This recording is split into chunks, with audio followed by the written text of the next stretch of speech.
इस वीडियो के अंतर्गत भारत की मिट्टियां यानी इंडियन सॉइल्स के टॉप 25 क्वेश्चंस करने वाले हैं। तो क्या आप सभी तैयार हैं? बिल्कुल। तो भैया अपना लेवल भी चेक करते रहिएगा कि आपका लेवल क्या है। तो हर बहन हर भाई ये भी समझ लीजिएगा कि यहाँ से क्वेश्चंस हमेशा ट्रेंड करते हैं। पहला क्वेश्चन आपका लेते हैं, भारतीय कृषि अनुसंधान परिषद के अनुसार भारत में कितने प्रकार की मिट्टियां पाई जाती हैं दोस्तों? तो हमारे अगर ऑप्शंस की बात करें 4, 5, 6, 8, हमारा मकसद होता है क्वेश्चंस को टिक नहीं करना, हमारा मकसद होता है क्वेश्चन की जान निकाल देना। जैसे अगर हम बात करेंगे पहले क्वेश्चन की तो आंसर हो जाएगा हमारा 8। देखिएगा ये क्या होता है कि भारतीय कृषि अनुसंधान परिषद एक हमारी संस्था जिसको हम ICAR कहते हैं, इन्होंने ये बताया कि भारत की मिट्टियों को अगर इंडियन सॉइल्स को हम बांटेंगे तो हमारी इंडियन सॉइल्स में 8 प्रकार की मिट्टियां हैं। तो बहुत बार क्वेश्चन एग्जाम में ट्रेंड करा है कि कितने प्रकार की हैं, 8। अब जो क्वेश्चंस बनते हैं वो 8 प्रकार की मिट्टियां हैं। जहां से क्वेश्चंस बनते हैं यहां से बनेंगे। अब यहां से गजब की व्याख्या स्टार्ट होगी कि भारत में सबसे अधिक उपजाऊ मृदा कौन सी है। दोस्तों अगर हम बात करते हैं काली मृदा, बिल्कुल नहीं सर। लाल मृदा या चूनेदार, बिल्कुल साहब नहीं। तो आंसर किसके साथ चला जाएगा? ऑप्शन नंबर सी के साथ चला जाएगा, जलोढ़ मृदा। इसको हम इंग्लिश में एलुवियल सॉइल कहते हैं। ये भारत में सबसे उपजाऊ मृदा है। और दूसरा क्वेश्चन यहां से बनता है, अब देखिएगा व्याख्या सुनिएगा। दूसरा क्वेश्चन यहां से बनता है कि इस मृदा को कितने भागों में बांटा जाता है, खादर और दूसरा है बांगर। ठीक है, तो यहां पर अगर हम बात करें खादर बांगर की, इससे पहले हम बात करते हैं इसका प्रतिशत कितना है भारत के क्षेत्रफल पर। तो 22% भाग पर किताबों में अलग अलग दिया है। NCERT के मुताबिक 22% पर हम इस मृदा को जानते हैं। ठीक है, अच्छी तरीके से याद कर लीजिएगा। यह नदियों के द्वारा बहाकर लाई गई मिट्टी होती है। क्वेश्चन नंबर 3, भारत के सर्वाधिक क्षेत्रफल पर किस प्रकार की मिट्टी का विस्तार? अब किस प्रकार की मिट्टी का मतलब है कि या एल्यूवियल सॉइल है, ब्लैक सॉइल है, रेड सॉइल है या फिर लेटराइट सॉइल है। तो अगर हम बात करें भारत के सर्वाधिक क्षेत्रफल, तो क्षेत्र पर जो है मिट्टी है वो दोस्तों कौन सी है? सिंपल सी बात है मेरे भाई, एल्यूवियल सॉइल होगी। तो आंसर किसके साथ चला जाएगा? ऑप्शन नंबर ए के साथ चला जाएगा। मैंने कहा कितने परसेंट अगर पूछी जाए तो 22% हो जाएगा। ठीक है, तो आंसर क्या हो जाएगा? ऑप्शन नंबर ए हो जाएगा। काली मृदा को रेगुर मृदा कहते हैं। लाल मृदा, हमारी जो लाल मिट्टी का रंग होता है वो लौह ऑक्साइड की वजह से लाल होता है। लेटराइट मिट्टी होती है आपकी चाय के लिए बेस्ट होती है। चलते हैं क्वेश्चन नंबर 4 की तरफ। भारत के विभिन्न क्षेत्रों में विभिन्न प्रकार की मिट्टियां पाई जाती हैं, इसका प्रमुख रीजन क्या है? बहुत अच्छा क्वेश्चन है, थोड़ा सा टफ रहेगा, कोई बात नहीं। भारत के विभिन्न क्षेत्रों पर विभिन्न प्रकार की मिट्टियां पाई जाती हैं, इसका प्रमुख रीजन क्या है? जलवायु एवं उच्चावच की विविधता। बिल्कुल, विविधता का मतलब होता है डिफरेंस, डिफरेंस का मतलब होता है भिन्नता। ठीक है, जैसे अगर हम बात करें कि यहाँ पर राजस्थान की मिट्टी में अलग चीज होगी, अलग विभिन्नता है, अलग विविधता है, और उत्तर प्रदेश में अलग है, मध्य प्रदेश में अलग है। जो चीज राजस्थान में हो जाएगी वो यूपी में नहीं हो सकती है। ठीक है, होगी लेकिन कम मात्रा में होगी। याद रखिएगा, जलवायु एवं उच्चावच में अगर हम बात करें, आलू अगर उत्तर प्रदेश में ज्यादा होता है तो राजस्थान में कम होगा। ठीक है, तो ये चीजें बिल्कुल है, जो उत्तर प्रदेश में ज्यादा होगा वो राजस्थान की मिट्टी में नहीं है, जो राजस्थान में है वो उत्तर प्रदेश में नहीं है, या MP में है जो उत्तर प्रदेश में नहीं है। तो सिंपल सी बात है। तो दोस्तों हमारा राइट आंसर क्या हो जाएगा? जलवायु संरचना एवं उच्चावच। ठीक है, तो जलवायु संरचना, जलवायु देखो अलग है, राजस्थान की, मध्य प्रदेश की अलग है, बिहार की अलग है। ऐसे हम नागालैंड पूर्वोत्तर में चले जाए, केरल में चले जाए, पानी ज्यादा बरसता है ना। तो सिंपल सी बात है। तो हमारा क्या राइट आंसर हो जाएगा? ऑप्शन नंबर डी हो जाएगा। तो उच्चावच की विविधता रहेगी। क्वेश्चन नंबर 5, तटीय मैदानों और उत्तर भारत के मैदानों में उत्कृष्ट मृदा है। तटीय मैदानों और उत्तर भारत के मैदानों में अगर हम बात करें भारत के परिदृश्य से अगर हम बात करें तो तटीय जो इलाके हैं दोस्तों, तटीय इलाके मतलब होते हैं जो आपके समुद्र से या फिर नदियों से लगे हुए हैं, पानी से लगे हुए हैं, वहां पर उत्कृष्ट मृदा कौन सी है? लाल है, काली है, शुष्क है या फिर जलोढ़ है? तो बहुत सारे बच्चे यहां पर सी मारेंगे। तो यार आंसर किसके साथ चलेगा बच्चे? सी नहीं होगा, देखिएगा डी होगा। क्यों होगा? इसका रीजन है, देखिए तटीय मैदानों का मतलब होता है यहां से जो भारत की मिट्टियां हैं, जो यूपी से आपके उत्तराखंड की जो मिट्टियां जाती हैं, जो आपके मैदानी भाग है, गंगा जो बहाकर ले जाता है, तो सिंपल सी बात है, जो मिट्टी बहाकर नदियों के द्वारा जाती है तो वो खादर हो सकती है या तो बांगर हो सकती है। ठीक है, खादर मीन्स क्या होता है? नई मिट्टी, बांगर मींस क्या होता है? पुरानी मिट्टी। सिंपल सी बात है, जो नदियों के द्वारा मिट्टी की बात होती है वो एल्यूवियल सॉइल की बात होती है, जो सबसे ज्यादा भारत के क्षेत्रफल पर होती है। जब भी तटीय मैदान की बात करें, उत्तर मैदान की बात करें, ठीक है, वहां पर हमारी जाएगी एल्यूवियल सॉइल। क्लियर? जी हाँ, बहुत बढ़िया। पुरानी जलोढ़ मिट्टी को किस नाम से जाना जाता है? जब भी हम ओल्ड सॉइल की बात करेंगे, हमने कहा कि यहाँ पर जलोढ़ मिट्टी को 2 भागों में बांटा गया है, खादर और एक बांगर। अगर हम बात करें खादर कौन सी है, तो खादर, इसकी हम ट्रिक भी बता रहे हैं। बांगर को हम क्या बासी लिख सकते हैं? बांगर को हम बा से स्टार्ट करके बासी लिख सकते हैं। तो बासी रोटियां अगर शाम को बचती हैं तो उसको हम क्या कहते हैं? सुबह पुरानी कहते हैं। ठीक है, बासी रोटियों को हम पुरानी रोटियां कहते हैं। तो बांगर हमारी पुरानी हो जाएगी और भैया बची हमारी खादर, तो भैया वो तो हमारी नई हो जाएगी। तो सिंपल सी बात बताओ, पुरानी जलोढ़ मिट्टी पूछी गई थी तो बांगर नहीं हो जाएगी? बांगर मींस पुरानी। तो सिंपल सी बात है, नदियों के द्वारा जो पुरानी मिट्टी है अभी पृथ्वी पर, उनसे अगर खेती हो रही है तो वो बांगर हो जाएगी। अगर दूसरा क्वेश्चन ले, नई जलोढ़ मिट्टी को हम क्या कहते हैं? अच्छा ये बताओ मुझे, अभी मैंने ऊपर क्वेश्चन में क्या कहा, अगर पुरानी मिट्टी बासी है तो बासी को मैंने बांगर कर दिया ट्रिक में। तो मुझे ये बताओ, बची हुई मिट्टी कौन सी है जलोढ़ में? बची हुई एक मिट्टी बची है, तो बांगर तो नहीं हो सकती, तो हमारी क्या हो जाएगी? खादर हो जाएगी। क्या हो जाएगी सर? खादर हो जाएगी। कल्लर हम रेह कहते हैं, ऊसर वाली भूमि को हम कल्लर कहते हैं, ठीक है। ऊसर को हम दूसरा नाम कल्लर कहते हैं, रेगुड़ को हम कहते हैं काली मिट्टी। तो याद रखना है, अभी आंसर क्या हो जाएगा? बी हो जाएगा। जब नहीं पूछता तो हम क्या करेंगे? यहां पर खादर, और पुरानी पूछता तो दोस्तों हम क्या करेंगे? बांगर कहेंगे, ठीक है। आंसर क्या हो जाएगा? फिलहाल आपका किसके साथ चला जाएगा? बी के साथ चला जाएगा। भारत का संपूर्ण उत्तरी मैदान किस प्रकार की मिट्टी से बना है? भारत का संपूर्ण उत्तरी मैदान, देखो संपूर्ण उत्तरी मैदान की बात कर रहा है साहब, तो अभी आंसर क्या लगाओगे आप? अभी सर आंसर किसके साथ जाएगा? तो सिंपल सी बात है, क्या काली मिट्टी के साथ जाएगा? अब बच्चे कहेंगे सर, कुछ कहेंगे जलोढ़ मिट्टी के साथ जाएगा, कुछ कहेंगे लेटराइट के साथ जाएगा, और कुछ कहेंगे शुष्क मिट्टी के साथ जाएगा। तो सिंपल सा मुझे एक जवाब दो, क्या आंसर बी नहीं होगा? जब हमने कहा भारत का संपूर्ण उत्तरी मैदान, उत्तरी मैदान का मतलब है यूपी से लेकर आपका चला गया है बिहार से लेकर, ठीक है। तो यार सुंदरवन डेल्टा का भाग जो है कहीं ना कहीं ये सभी जलोढ़ मिट्टी की बात करता है। नदियों के द्वारा जो बहाकर मिट्टी लाई गई है वो कहीं ना कहीं क्या बात करता है सर? एल्यूवियल सॉइल की बात करता है, जहां पर सबसे ज्यादा उपजाऊपन पैदावार होती है, आलू की, गन्ने की, हर चीज की। क्योंकि जो मिट्टी एक बार अगर नदियां होती हैं वो चेंजमेंट करती रहती हैं, यहाँ की मिट्टी हटा के यहाँ कर दी, यहाँ की मिट्टी हटा के यहाँ कर दी, तो पीछे तो नई मिट्टी आ जाएगी, तो कहीं ना कहीं उनमें उर्वरकता ज्यादा होती। तो आंसर क्या हो जाएगा सर? बी हो जाएगा राइट आंसर। चलते हैं क्वेश्चन नंबर नेक्स्ट पर। जलोढ़ मिट्टी में जब बालू के कण और चीका की मात्रा लगभग बराबर होती है तो उसे क्या नाम दिया जाता है? कल्लर, रेगुर, दोह, दोमट या फिर रेह? तो सिंपल सी बात है मेरे भाई, इस क्वेश्चन को अच्छी तरीके से याद रखना। जलोढ़ मिट्टी को दो भागों में बांटते हैं, खादर, बांगर। यहां पर कोई क्वेश्चन नहीं है उसका, ठीक है। जो हुआ था वो हमने ऊपर समझा दिया। जलोढ़ मिट्टी में जब बालू के कण आ जाते हैं, चीका की मात्रा लगभग बराबर हो जाती है, तो दोस्तों उसको हम कहते हैं दोमट कहा जाता है। क्या सर? दोमट, यानी दोमट का मतलब होता है दो तरीके की। क्लियर? तो याद रखना है, जब भी बराबर मात्रा में आ जाए तो भैया होती है दोमट। आंसर हो जाएगा D, option is right answer. अच्छा ये बताओ, क्या इस वीडियो में कोई कमी है? अगर कमी नहीं है तो हर बहन हर भाई यहां पर वीडियो को लाइक कर देना, ठीक है, और चैनल को सब्सक्राइब जरूर कर लेना, क्योंकि आपसे ही आप हमारा एक संयुक्त परिवार है। कपास की खेती के लिए सर्वाधिक उपयुक्त मिट्टी कौन सी है? देखो कपास, भारत की अगर हम बात करें तो भारत में एक ऐसी मिट्टी जो सबसे ज्यादा पाई जाती है, जलोढ़ मिट्टी 22% पर, लेकिन दूसरी मिट्टी आपकी पाई जाती है, नीचे कमेंट करो, तीसरी मिट्टी मैं बताता हूं, सबसे ज्यादा कपास पाई जाती है 15% पर, ठीक है। अब बात आती है, ये कपास मिट्टी तीसरी सबसे बड़ी मिट्टी है जिसका क्षेत्रफल पर भारत पर 15% है, जो हमारी काली मिट्टी कहा जाता है। सर्वाधिक उपयुक्त मिट्टी कौन सी है दोस्तों? काली मिट्टी है, और काली मिट्टी आपका महाराष्ट्र, गुजरात वाला क्षेत्र है, ठीक है। आंसर क्या हो जाएगा? सी हो जाएगा। इस मिट्टी का दूसरा नाम रेगुर मिट्टी भी है, चरनोजम मिट्टी भी है। आंसर क्या हो जाएगा? ऑप्शन नंबर सी हो जाएगा। निम्नलिखित में से कौन सी मिट्टी प्रायद्वीपीय भारत में अधिकतम क्षेत्र पर विस्तृत है? प्रायद्वीपीय, प्रायद्वीपीय का मतलब होता है तीन तरफ से घिरा हुआ, ठीक है। अगर हम बात करते हैं प्रायद्वीपीय भारत में अधिकतम क्षेत्रफल पर विस्तृत है मेरे भाई, तो आंसर किसके साथ चला जाएगा? ऑप्शन नंबर ए जलोढ़, ऑप्शन नंबर बी लाल मिट्टी, ऑप्शन नंबर सी काली मिट्टी या फिर लेटेराइट मिट्टी। तो भैया आंसर किसके साथ चला जाएगा? ऑप्शन नंबर सी चला जाएगा। हम प्रायद्वीपीय की बात करते हैं तो गुजरात आपका महाराष्ट्र आ जाएगा, ठीक है। और महाराष्ट्र के जो इलाके हैं यहाँ पर ये सभी ब्लैक सॉइल के लिए हैं, और ये सभी लावा मिट्टी यानी लावा से निर्मित होती है काली मिट्टी। ये भी याद रखिएगा, किससे? लावा से निर्मित होती है, इसलिए इसको लावा मिट्टी भी कहते हैं, काली मिट्टी भी कहते हैं, चरनोजम मिट्टी भी कहते हैं, और रेगुर मिट्टी भी कहते हैं। ऑप्शन नंबर सी हो जाएगा मेरे भाई।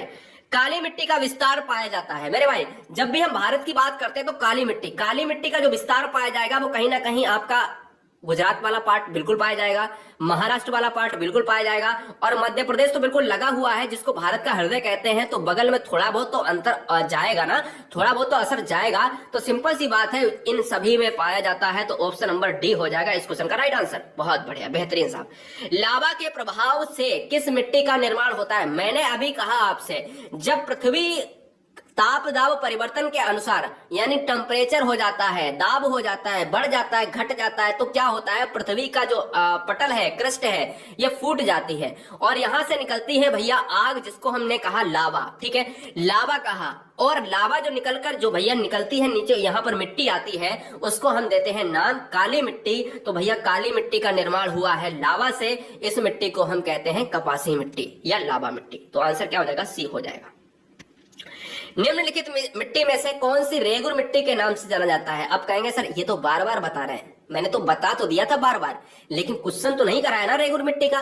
तो एक चीज बताओ, जो वीडियो में टीचर्स कराते हैं या फिर किताबों में देते हैं, वो पहले तो बताते नहीं, वो तो क्वेश्चन में क्या करें, टिक लगा के चले गए आगे, है ना।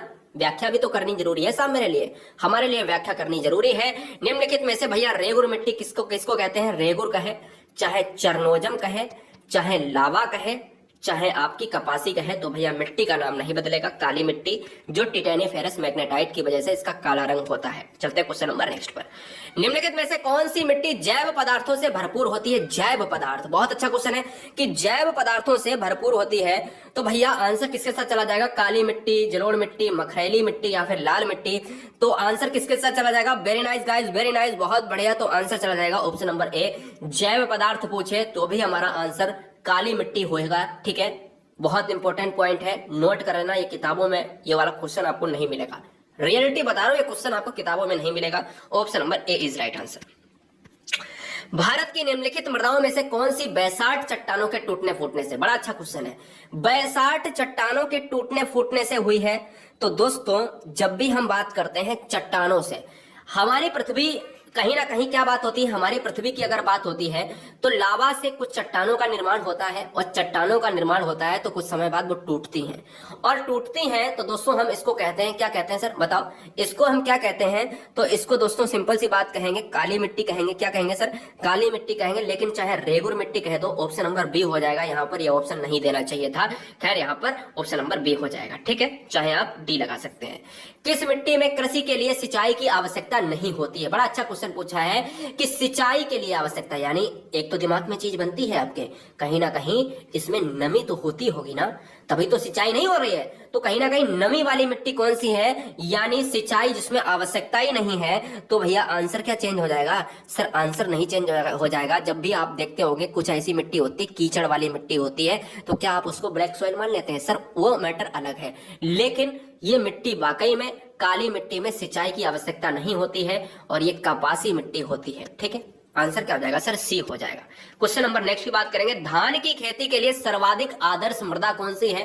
धान की खेती, आप सबसे ज्यादा धान अगर हम बात करें भारत के अगर हम बात करें तो भारत में एक पश्चिम बंगाल क्षेत्र है, तो पश्चिम बंगाल में सबसे ज्यादा धान होता है, उत्तर प्रदेश में सबसे ज्यादा गेहूं होता है, पंजाब में प्रति हेक्टेयर के हिसाब से गेहूं होता है, आलू उत्तर प्रदेश में सबसे ज्यादा होता है, आलू केंद्र है आपका शिमला में, ठीक है, चावल केंद्र है आपका कटक में। ठीक है, याद करने की ट्रिक भी बताई थी, चावल अगर मुंह में डालोगे तो आवाज आएगी कटक, तो कटक है उड़ीसा में। ठीक है, अगर हम बात करते हैं धान की खेती के लिए सर्वाधिक आदर्श मृदा कौन सी है, तो है हमारी जलोढ़ मिट्टी यानी एल्यूवियल सॉइल। ये सबसे ज्यादा मृदा आपकी पाई जाती है भारत के 22% क्षेत्रफल पर। चलते हैं क्वेश्चन नंबर नेक्स्ट पर। लेटेराइट मिट्टी मुख्यतः पाई जाती है, लेटेराइट, बड़ा अच्छा क्वेश्चन है। लेटेराइट मिट्टी दोस्तों पाई जाती है भारत के दक्षिणी भाग में, और लेटेराइट मिट्टी की बात करें, देखो पाई तो सभी जाती है, सभी में जाती, थोड़े थोड़ा अंश होता है। ठीक है, लेटेराइट मिट्टी सबसे ज्यादा उपयुक्त है हमारी चाय के लिए, और ये क्या होता है चाय के लिए, अगर लेटेराइट मिट्टी ऑप्शन में नहीं है तो आप एसिड लगाएंगे, यानी अम्लीय मिट्टी होती है। तो ये हमारा राइट आंसर चला जाएगा, मालाबार तट के लिए यहाँ पर लेटेराइट मिट्टी होती है, बहुत इंपॉर्टेंट पॉइंट है। निम्नलिखित राज्यों में से भारत की सबसे बड़ी अंतर्देशीय लवणीय आर्द्र भूमि है। बड़ा अच्छा क्वेश्चन है कि कौन से राज्य में निम्नलिखित राज्यों में से किसमें भारत की सबसे बड़ी अंतर्देशीय लवणीय आर्द्र भूमि है? कौन से राज्य में सबसे बड़ी भूमि जो अंतर्देशीय लवणीय आर्द्र भूमि का क्षेत्र है वो कौन सा है? गुजरात, राजस्थान, मध्य प्रदेश, वो हरियाणा, ठीक है, या फिर मध्य प्रदेश। तो आंसर क्या हो जाएगा? आंसर दोस्तों जब भी अंतर्देशीय लवणीय आर्द्र भूमि की पूछे तो आपका राइट आंसर हो जाएगा गुजरात हो जाएगा, जो आपके कपासी क्षेत्र के लिए भी जाना जाता है, जिसमें नंबर 1 रहता है। कभी कभी महाराष्ट्र भी कपास में नंबर 1 रहता है। ठीक है, याद रखना है। ठीक है, तो चलते हैं क्वेश्चन नंबर नेक्स्ट पर। निक्षालन और ऑक्सीकरण द्वारा निर्मित मृदा कौन सी होती है? थोड़ा सा टफ पड़ेगा क्वेश्चन, घबराना नहीं।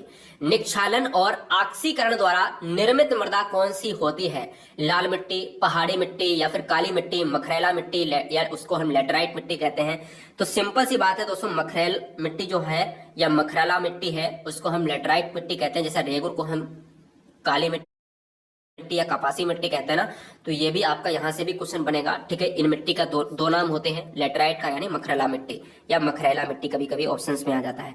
तो आंसर क्या हो जाएगा? तो दोस्तों सिंपल सी अगर हम बात करें तो 21 का आंसर हो जाएगा दोस्तों ऑप्शन नंबर डी हो जाएगा, लेटराइट मिट्टी हो जाएगा। निक्षालन और ऑक्सीकरण द्वारा निर्मित मृदा कौन सी होती है? लेटराइट मिट्टी होती है, जो आपके ईंट के जैसी होती है। ठीक है, ईंट के जैसी होती है और ईंट के जैसी मजबूत होती है। पानी पड़ने पर, सूखने पर ये जो है मिट्टी मजबूत हो जाती है। भारत के कम क्षेत्रफल पर ये मिट्टी पाई जाती है, जो चाय के लिए इंपॉर्टेंट होती है। और चाय का क्षेत्र है आपका असम।